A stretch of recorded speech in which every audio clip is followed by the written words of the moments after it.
So, hi guys! Ako nga pala si Malen. So, gumagawa ako ng mga random contents like tutorial.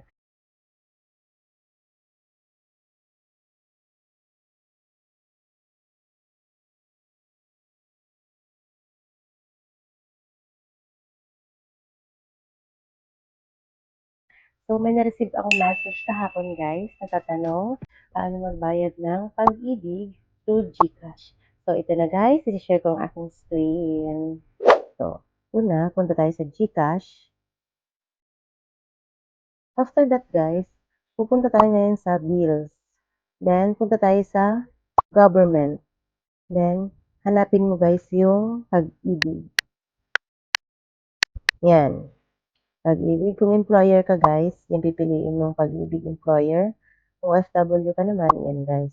Pero since ako, pag ako nagbabayad, ito yung ginagamit ko yung pag-ibig. Binabayad ko kasi guys, monthly sa pag-ibig is 200. So, ayan.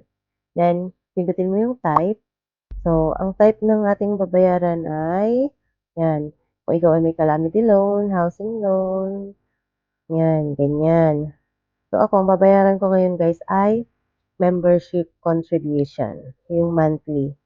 So, yan. Then, yung 12 digit mo guys sa pag-ibig. So, pindutin mo yung period covered from.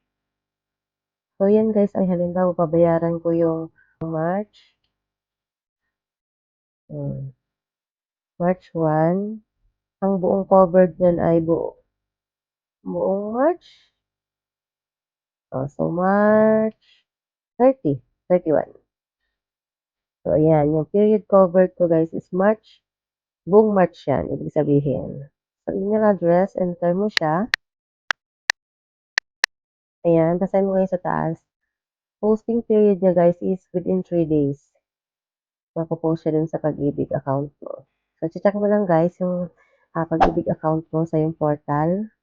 Tuturuan ko kayo guys paano gumawa ng pag-ibig portal account. So that, click mo na guys yung next. Ang charge niya nga pala guys ay 5 pesos lang.